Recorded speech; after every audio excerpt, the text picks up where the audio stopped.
students, we are going to discuss about instruction formats and its types. Before understanding instruction format and its types, we need to know about instruction and instruction set. Basically, an instruction consists of an opcode, usually with some additional information such as where operands come from and where results go, whereas instruction set is the complete collection of instructions that are understood by a CPU. The physical hardware that is controlled by the instruction is referred to as the instruction set architecture, that is ISA. The instruction set is ultimately represented in binary machine code, also referred to as object code. With this introduction, now let us see what instruction format is. A computer will usually have a variety of instruction code formats. The format of an instruction is usually expressed in a rectangular box symbolizing the bits of the instruction as they appear in memory words or in a control register. The bits of the instruction are divided into groups called fields. The most common fields found in instruction formats are: number 1, an operation code field that specifies the operation to be performed. Secondly, an address field that designates a memory address or a processor register. The third one, a mode field that specifies the way the operand or the effective address is determined. Other special fields are sometimes employed under certain circumstances, as for example, a field that gives the number of shifts in the shift type instruction. The operation code fields of an instruction is a group of bits that defines various processor operations such as add, subtract, complement and shift. The bits that define the mode field of an instruction code specify a variety of alternatives for choosing the operand from the given address. Computers may have instructions of several different lengths containing varying number of addresses. The number of address fields in the instruction format of a computer depends on the internal organization of its registers. Most computers fall into one of three types of CPU organizations. Number 1, single accumulator organization. Number 2, general register organization. Number 3, stack organization. All operations are performed with an implied accumulator register. The instruction format in this type of computer uses one address field. For example, the instruction that specifies an arithmetic addition is defined by an assembly language instruction as add, where X is the address of the operand. The add instruction in this case results in the operation M of X plus AC. Result is stored in AC, where AC is the accumulator register and M of X symbolizes the memory word located at address X. In the second type of CPU organization, that is the general register type, computers employs 2 or 3 address fields in the instruction format. Each address field may specify a processor register or a memory word. Instructions symbolized by add R1, X would specify the operation M of X plus R and the result is stored in R1. It has 2 address fields, one for register R1 and the other for the memory address X. The third type, that is the stack organization, would have push and pop instructions, which requires an address field. Thus, instruction push X will push the word at address X to the top of the stack. The stack pointer is updated automatically. Operation type instruction do not need an address field in stack organized computers. This is because the operation is performed on two items that are on the top of the stack, the instruction ADD. In the stack computer consists of an operation code only with no address field. This operation has the effect of popping the two top numbers from the stack, adding the numbers and pushing the sum into the stack. There is no need to specify operands with an address field since all the operands are implied to be in the stack. Most computers fall into one of the three types of organizations that have been just described.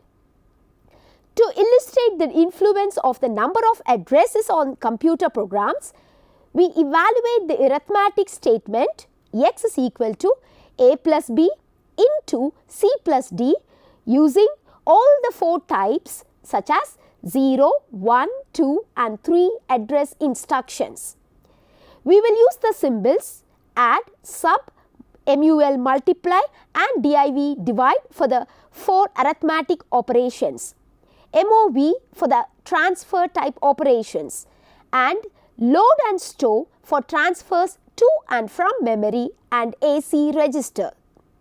We will assume that the operands are in memory addresses A, B, C and D and the result must be stored in memory at address X. Three address instructions as shown in figure has opcode address 1, address 2 and address 3 to specify address or a memory location. Program created are much short in size, but numbers of bits per instructions increase. These instructions make creation of program much easier, but it does not mean that program will run much faster because now instruction only contain more information, but each micro operation that is changing content of register, loading address in address bus etc. will perform in one cycle only.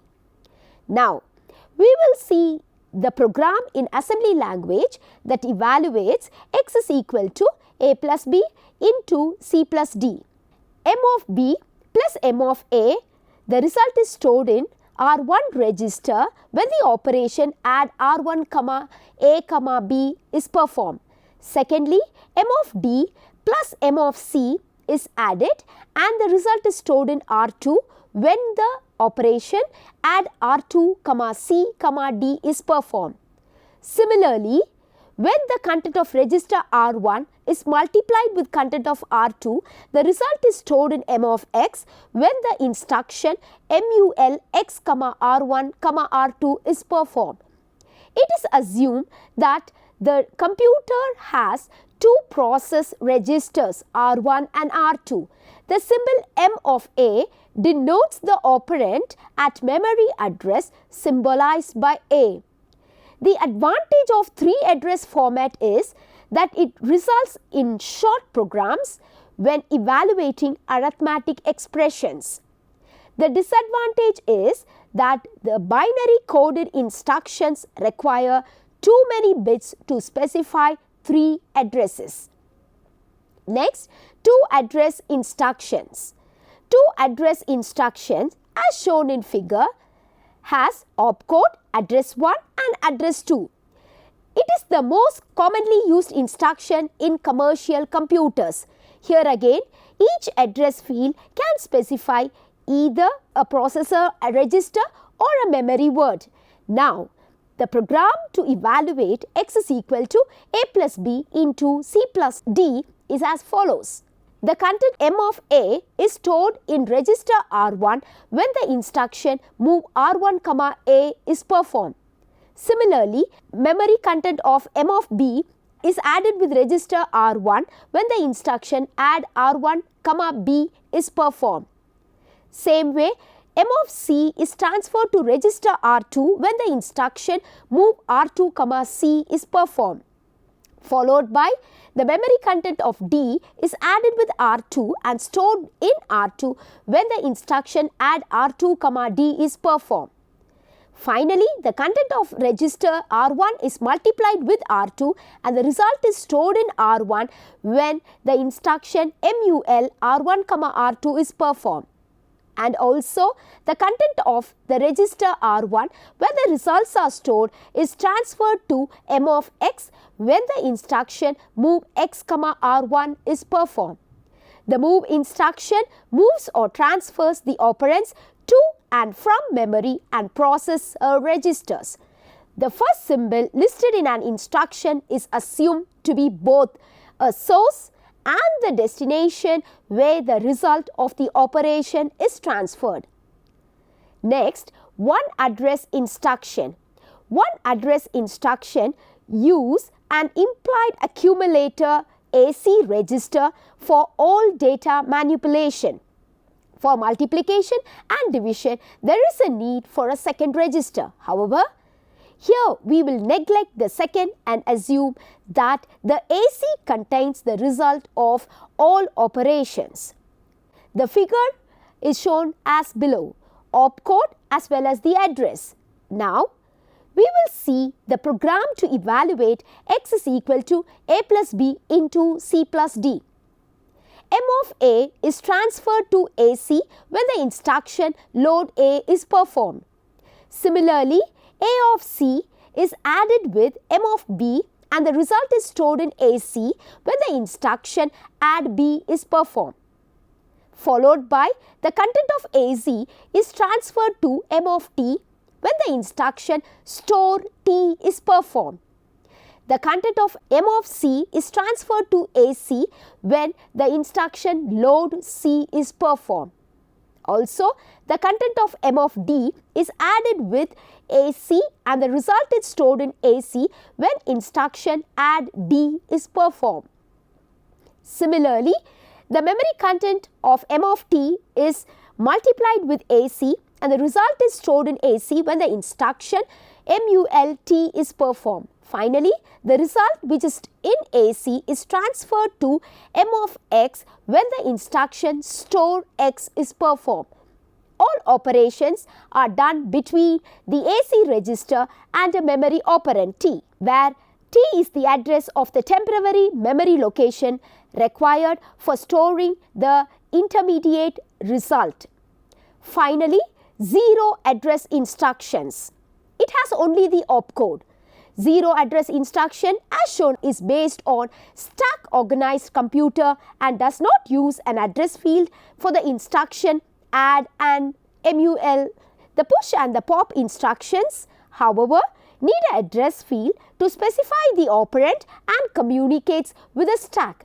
Now, for the statement X is equal to A plus B into C plus D, we will see how a program can be written for a stack organized computer.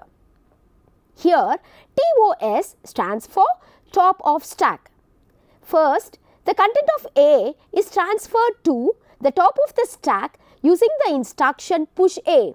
Similarly, the content of B is transferred to the top of stack using the instruction push B.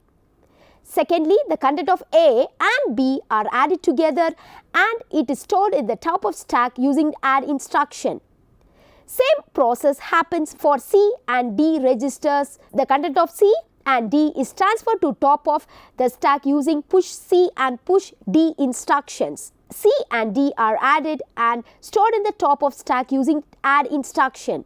Finally, C and D are added, multiplied with A plus B. The result is stored at the top of stack using MUL instruction. Finally, as the result now is in the top of the stack, it is transferred to M of X, that's the memory location, using pop X instruction. The name zero address is given to this type of computer because of the absence of address field in the computational instruction. With this, we come to the end of this session. Hope you have got an insight on instruction formats and its types.